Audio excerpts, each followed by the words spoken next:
Praise the lord.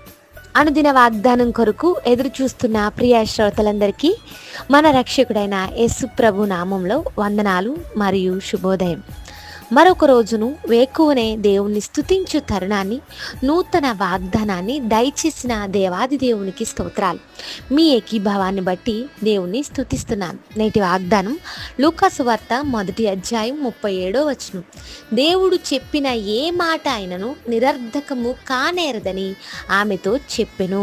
దేవునికి అసాధ్యమైనది ఏదీ లేదని పరిశుద్ధ గ్రంథం సెలవిస్తోంది. అందుకే ఇక్కడ దేవుడు చెప్పిన ఏ మాట నిరర్ధకము కానేరదు అని రాయబడింది. ప్రియులారా, గమనించండి, గాబ్రియేలు అను దూత మరియతో మాట్లాడుతున్న సందర్భంలో వచనం మనం చదివి ఉన్నాం. ఒక శుభవర్తమానాన్ని, ఒక సందేశాన్ని ఆమెకు తెలియచేసింది. అమ్మా, నీవు గర్భాన్ని ధరించబోతున్నావు. నీ గర్భాన్న లోకానికి రక్షకుడు జన్మిస్తాడు. ఆయనకు యేసు ప్రభు అని పేరు పెడతారని ప్రవచనాత్మకమైన శుభవార్త. యేసుక్రీస్తు వారు ఈ లోకానికి ఎలా రాబోతున్నారు, ఎందుకు రాబోతున్నారు అనేది మరియకు తెలియచేసింది ఆ దూత.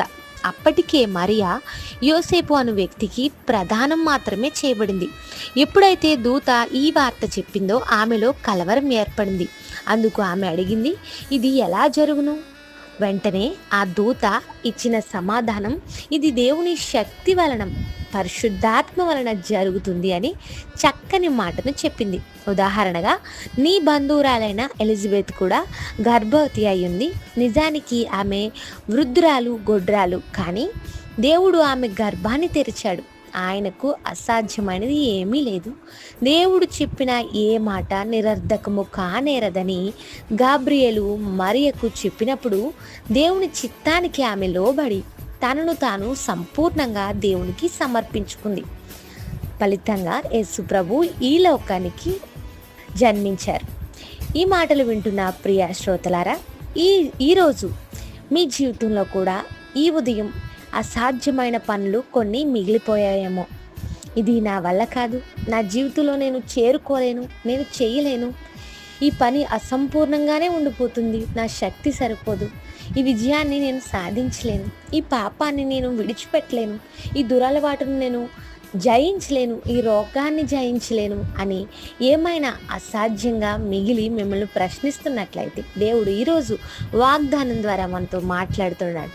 ఆయన చిత్తానికి మనం లోబడినప్పుడు, సంపూర్ణమైన సమర్పణ మన జీవితంలో దేవుని పట్ల కలిగి ఉంటే, నిబంధన మనలో ఉన్నప్పుడు ఆయన నీతో చేసిన వాగ్దానంలో ఏ మాట నిరర్ధకము కాదు. దేవునికి స్తోత్రం, హల్లెలూయా.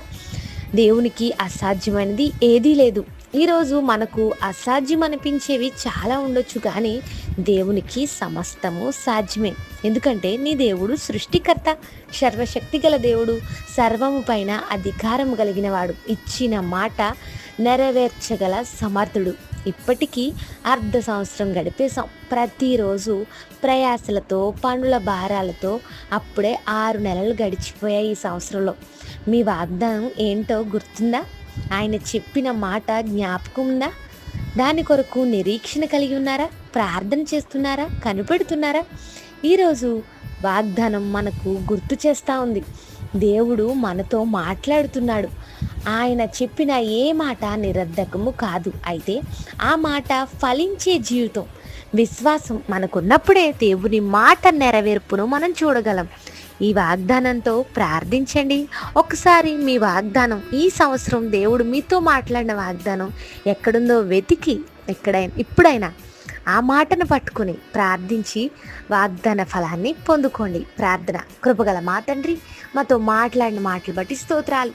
నీకు అసాధ్యమైనది ఏదీ లేదని, నీవు చెప్పిన ఏ మాట నిరర్ధకము కాదని మమ్మల్ని మరొక్కసారి జ్ఞాపకం చేసినందుకు స్తోత్రాలు చెల్లిస్తూ, ఈ మాటల ద్వారా మా ప్రియులను బలపరచమని, ప్రతి ఒక్కరి జీవితంలో నీవిచ్చిన మాట నెరవేర్పును చూచే బ్రతుకులను, అట్టి ఫలింపును వారి జీవితాల్లో దయచేయమని, దినమంతా మా బ్రతుకులకు ఈ అనుదిన వాగ్దానాన్ని ఆశీర్వాదకరంగా ఉంచమని షేర్ చేస్తూ ఈ సువార్తలో పాల్పంచుకుంటున్న ప్రతి ఒక్కరి పట్ల నూతన కార్యాలు జరిగించమని అడుగుచు యేసు ప్రభు నామంలో అడుగుచున్నాను తండ్రి. ఆమేన్.